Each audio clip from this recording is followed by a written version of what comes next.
The Insured Zone. The Insured Zone with Bet Insured.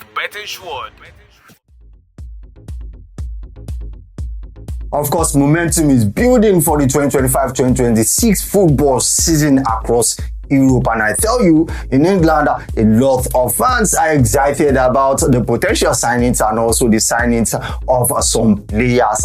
Right about now, Manchester United, Chelsea, Arsenal, Liverpool Football Club, despite what happened to them, and every other club in the Premier League are bracing up for the new season.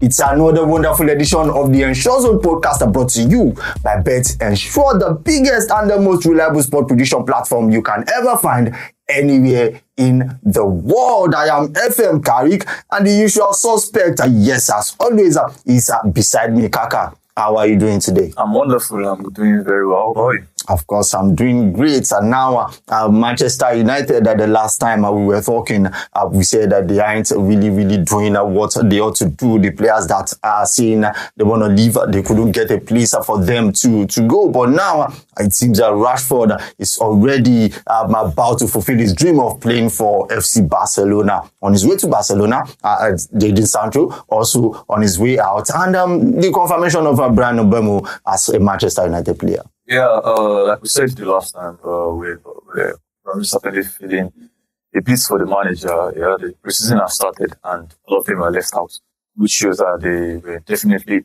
none of the plans for the coming season. And yeah, they eventually got Bryan Mbeumo over the line, Rashford, Jadon Sancho as well.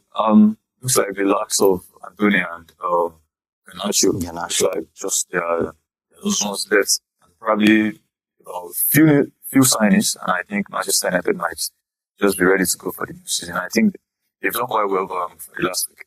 So ahead of the new season, Manchester United, where do you think they need to strengthen? Because of course we see that Cunha and Mbeumo are readily in the team, but then which other department of the team do you think they need to strengthen to really get a better season than what they had last season? They've done quite well when it comes to the goal scoring part. I think the signing of Matheus Cunha and Bryan Mbeumo definitely will give them goals. Of course. Both of them, I think, they're part of highest goal scorers for their respective clubs last season, and I think they'll bring that to Manchester United. And you look at Amorim's system, you need a lot of runners and you need a lot of technical players. Of course. And that is where you have to bring in a definite ball-playing defender. He's very, very good on the ball. And definitely combative midfielder that can win the rest for you.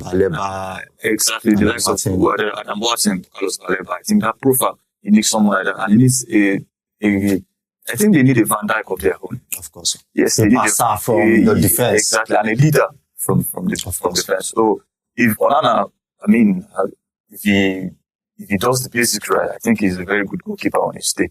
And I think those two positions are very key going into the new season. I think they need to sort that. I think they are readily available for the new season. Of course, we will still talk more about the team. But then, before we go on, guys, don't forget to like, share, subscribe, and also put on the notification button to get more content from us whenever it drops. And also, don't forget to sign up on www.betensure.com to get interesting predictions across all sports.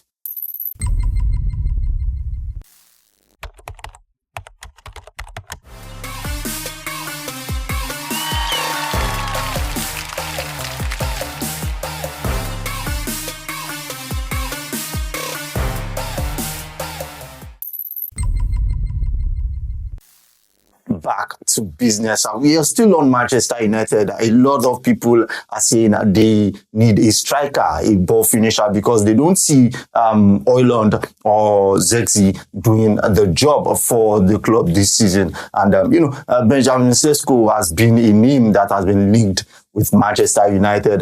Victor Osimhen almost look like he's going to Galatasaray. A lot of people are hoping there will be a diamond still on Victor Osimhen to Manchester United. But Benjamin Sesko in front of Cunha and Mbeumo, how deadly can that be? Yeah, definitely deadly.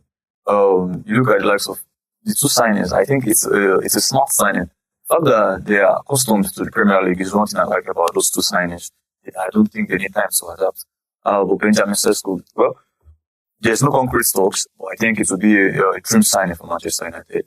And if not, I heard that they're looking at Nicholas Jackson, probably potential swap with Garnacho. I don't know how concrete that is. I still don't think that is the solution. It is part of the information we are. Yeah, exactly. Getting. I just feel like his all-round game, Nicholas Jackson, is very good. But what you need him for is to finish, to put the ball in the back of the net, and he's always found the one thing in that aspect. But I mean, let's see what happens. I mean, we still have about 3 weeks before the start of the new season, and well, by then we would have much concrete transfers. See what Manchester United are up to. Of course, then we will see what Manchester United are up to. But then let's go to the champions. Of course, talking about Liverpool, the tragedy that befell the team, a very sad one. But then life must go on. But then they are looking at getting in some strikers. 2 names are already popping up. Alexander Isak from Newcastle United, and also the man from Ugo Ekitike from Frankfurt. Now, looking at these two footballers, their profile, I know Isak will cost a whole lot for Liverpool, but Ekitike, we see he's coming on for £90 million. Isn't that a big fee for a player like Ugo Ekitike? Do you think Ugo Ekitike can lead the attack of Liverpool? Not to be Ekitike, I think I don't watch too much of Ugo Ekitike, but I've seen his clips. And if you ask me if 90 million is not much, I mean, you look at the transfer market, especially, I mean, over the past couple of seasons, it's been inflated. Of course. And Frankfurt, they are one of the best selling clubs when it comes to dealing with other clubs. They sold Kolomani for a whole lot of them. A whole lot of them. I mean, so recently they still sell Marmoush to Manchester City. Of course. So yeah, I think the fee is it's quite alright for me. He did quite well. I think he had 23 goals with 15 assists last season in the Bundesliga. And when you're playing with the likes of Salah, you're playing with the likes of Welsh, you're playing with the likes of Utikapu, you definitely get services. Of course. And I'm sure he knows where the back of the net is. And I'm definitely certain he would do well. He would do well. He's very perfect. His all-round play is good. And I think he would do quite well in that Liverpool team. Of course, apart from the striker's position for Liverpool, do you think there is any other position in the club that needs reinforcement, or that team looks solid enough to retain the title? They do look solid to retain the title. The only psychological part is just work before the start of the season. And do you think that will affect them? The dressing room, I mean, the cohesion and everything. Yeah, you can't rule that out completely. I mean, I think that's why they employ psychologists, they employ all these professionals to help the players, and I think they would definitely help them in that aspect. And at the end of the day, they are professionals. They have to do their job. But then at the end of the day, you look at Mo Salah, you look at Van Dijk, and you think they might really not have replacements. Definitely replacements for the both of them. And you look at the on and off views, yes, is he staying? Is he leaving? We are not sure. Flanwes could definitely deputize there, but I don't see him as an out winger. So I think they need someone that aspect as well. He's a pure number 10. Exactly. If Mo Salah gets injured today, you definitely feel it in that Liverpool squad. And I'm not sure they have someone that could really, really step up. Let's say Mo Salah is unavailable for a month, thereabouts. You know. I think Van Dijk as well. Just an injury to Van Dijk might disrupt. It happened previously where it was actually Van Dijk and a few of their defenders that got injured, and it really told on that season. Exactly. He is the leader. He's the number one at the back. This from the back. I think those two positions are very key. And at the same time, both of them are aging. They are aging. Absolutely. They cannot have too much left in the tank going forward. And I think Liverpool needs to look at those two positions and start looking for replacements for these two players. Of course, you heard from Kaka about Liverpool. But then before we go on to our 20-odd weekend bank, let's talk Tottenham Hotspur. Tottenham Hotspur, the new manager, signing new players, getting players in. But then, do you think this team, they won the Europa Cup last season? It was a very, very interesting one for them because despite calling them underachievers, whatever, finally they won an European competition. And that should really, really propel them into this new season that anything is achievable. Do you think Tottenham will come out of their shell going into this new season, judging that they have gotten some quality people with Premier League experience like Mohamed Kudus in their ranks? We've always had issues with Tottenham Hotspur. Probably it's a DNA thing, I don't know. I think the new manager, Thomas Frank, I think he's a discipliner and I like his mentality. He's a very good manager. I think he would bring out the best of any squad that is in. And I saw Mohamed Kudus in their first game preseason. He was sharp. He looks he looks ready. And I still think they are looking at Wissa and also they got a defender as well, Scalvini. And I think you really can't play Tottenham.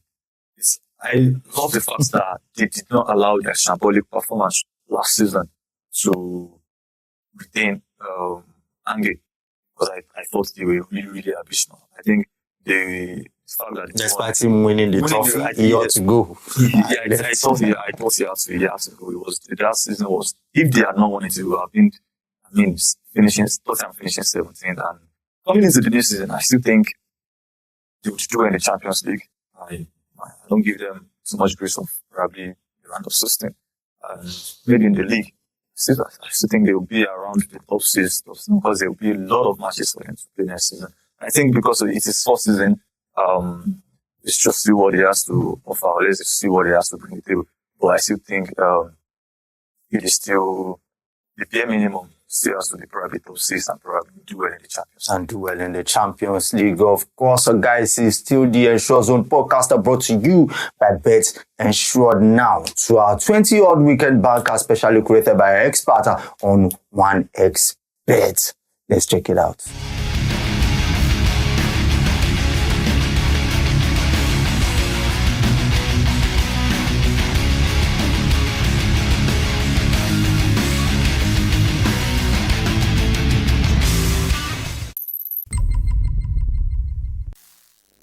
Yes, so welcome back to the Ensure Zone podcast brought to you by Bet Ensure. That before we see our buys, yes, Kaka, I really need to ask you this.